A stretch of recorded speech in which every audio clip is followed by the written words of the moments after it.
Hey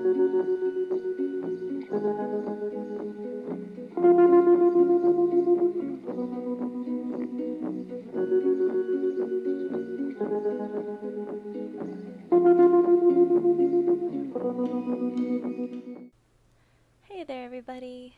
So today I'm going to be setting up my 2020 bullet journal. I know I'm late. This is an A6 Stalogy for anyone wondering about the size. But I had wanted to do this in the beginning of January, but I keep switching around my planner systems. Initially, I was in a traveler's notebook, and I was also using my Ara Estelle hybrid that had rings in it. If you follow me on Instagram, you'll know that I ripped the rings out of it. I just didn't like either having to take the sheet out of the rings and write on it, or trying to work around the rings as far as writing on the left hand page. And even the right hand page, I feel like the mechanism just takes up a lot of room. So I decided to use this witchy girl for my 2020 cover. I just like the silver foiling on her and on the jeweled strings in the background. I'm not sure if I've used her in another spread recently that I had posted. I kind of wish she wasn't facing this kind of depressing other page here. I know I just have a lot of health stuff going on. I might make a video about that in the future, and I definitely don't hold that much back in terms of complaining in my journal. I know a lot of people like to do gratitude journaling, and I do write about things that I'm thankful for a fair amount, but I don't do it in collection form like a lot of bullet journalers. I do tend to use this as more of a stream of consciousness kind of daily journal than a bullet journal. I just find that for planning, I need a preset calendar. So that's part of why I wanted to do this at a glance type thing in this Stalogy, because I felt like I was just missing that component after I took the rings out of my Aura Estelle, and I didn't have a monthly calendar anymore. So I figured if I just do an at a glance for this year, then that would be good enough to let me know what I have to do on those days. And I have a little, I'm planning on having a little section for important things as well. Birthdays, but also events, and making sure to prepare certain things by a certain time. And so I'm just deciding, I didn't really like that vellum on top of this cover for my New Year, so I'm going to use this acetate. I really like this. I got a bunch of sheets from, I think, Joann Fabrics, and it has gold stars on the front, and of course these silver stars on the back, which match this foil almost exactly. So I'm just gonna cut a little notch in here to indicate where I need to cut it. Ooh. I have safety scissors for a reason. Let me just get this in here. And I recently got a new rotary cutter for paper. Sorry, I should specify. It's one of the Carl brand ones. My friend Sophie Mew and I like to yell Carl about it. I just think it's a funny brand name for a paper cutter. So I have this all cut out. I'm just gonna round the corners so that it matches with the Stalogy. Whoop. Okay, I didn't cut it. I almost cut the inner corner. Don't want to do that. I like how the stickers look under the acetate sheet, and I'm just looking for a good washi to hold it in there. I kind of want something with some more like color on it. Let me just see how long I have to make it. So I'm gonna just tape this in here like so. I got around the same height of tape. I'm gonna move it over a little bit just so it kind of sticks out. I might re-stick it later depending on if I like how much it's sticking out or not. just put that silvery and gold side as close to the crease as I can. Just kind of get my fingernail in there and make sure it's all smoothed out. And I did this with vellum to the front, like behind the cover of my Stalogy too, and I really like having different textures of paper inside of my bullet journal.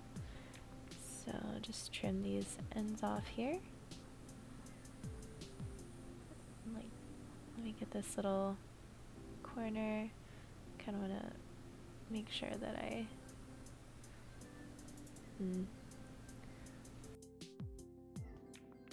let me just trim it off in this case. Just that like one little bit. I just had to be careful not to cut the whole page.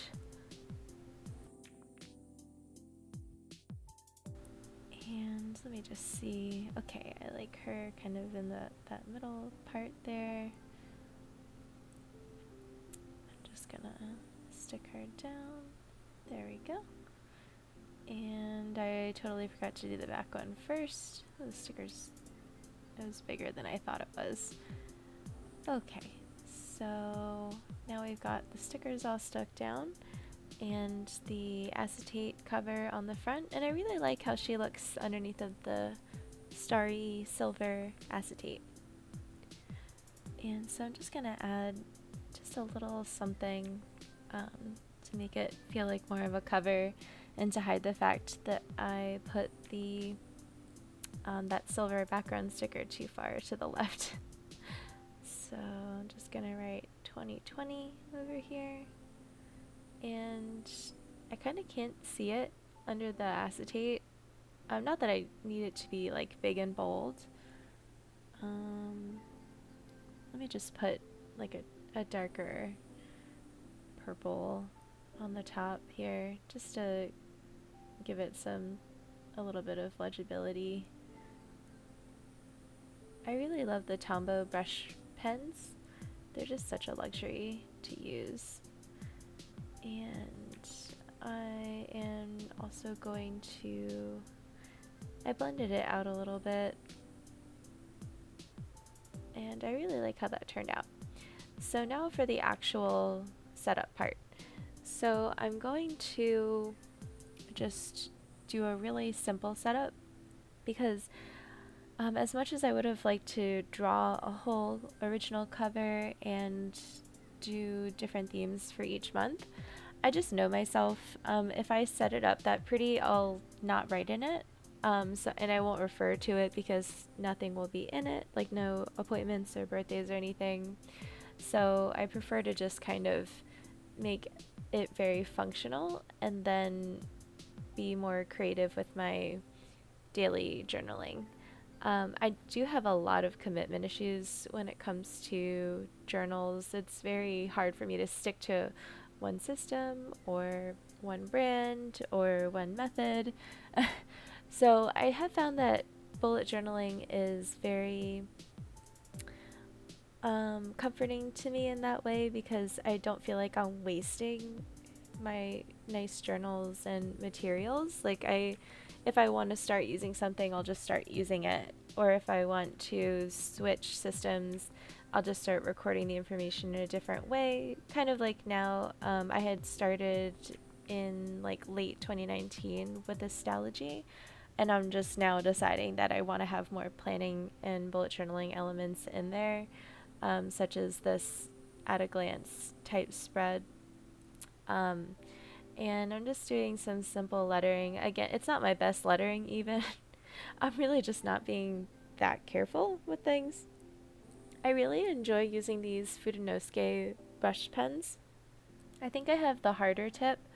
And my boyfriend for my birthday, I think last year, got me a whole bunch of just really nice journaling supplies, like pens, markers, highlighters, the mild liners. So I have all of the like Instagrammable, Bujo's supplies, like planning supplies and things like that.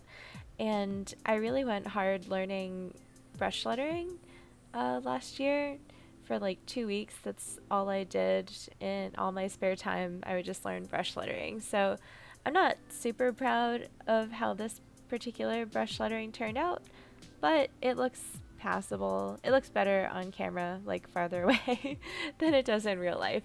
So that's the important part, right? So let me just end September here. I really like this style where you kind of trail off like in the beginning and the end. I just feel like it gives it a nice symmetry. And it kind of makes it easier to artificially fit the word in the center of the page when I haven't actually taken the time to center anything. So let me just finish lettering December here.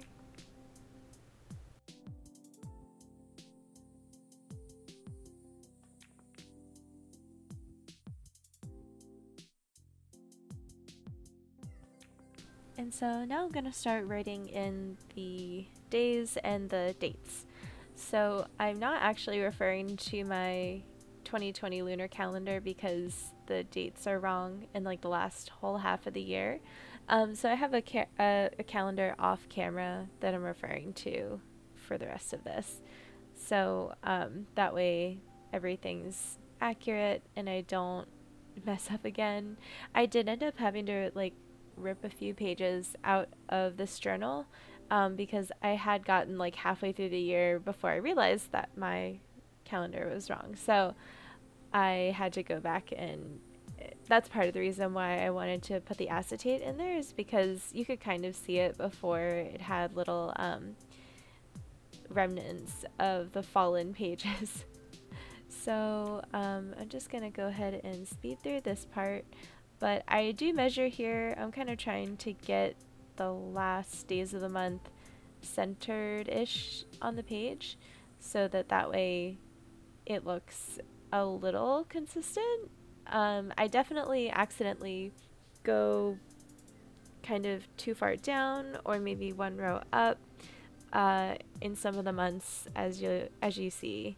So again, not going for super ultra correctness, I guess you could say. I'm just going for more the functionality of this type of layout.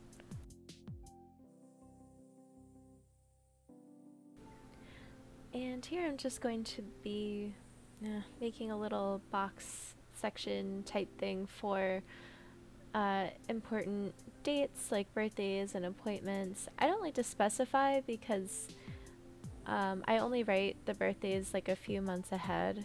I'm too lazy to double check them usually. So the ones that I don't know off the top of my head get checked on Facebook later. So I kind of just leave it for whatever I put in there. A lot of the time I'll put like a post-it or just make like a shorthand list of things under here, so I'm not really too pressed about it. And I'm just gonna make a little washi tape border up top just to kind of spruce everything up a little bit. And there we go. Alright, so there you have it. I've got kind of like a purple and silver color scheme going on. I do like how it carries out throughout the year. I'll probably change my mind about it tomorrow and hate it, but at least I have it done. That's the important part. And thank you guys so much for hanging out with me while I do this year at a glance bullet journal setup. I'm going to have more bullet journal and planner content coming up soon, and I really hope that this helps some of you that are starting in February with your 2020 setup know that you're not alone. I'm right there with you. I'm on Instagram as @knitterlywitch, and I'm also streaming on Twitch sometimes. So if you guys enjoyed this content, I really can't promise that I'm going to regularly update either of those things, but I've been trying. It's my New Year's resolution. We'll see how that goes. Thanks, guys. Bye-bye.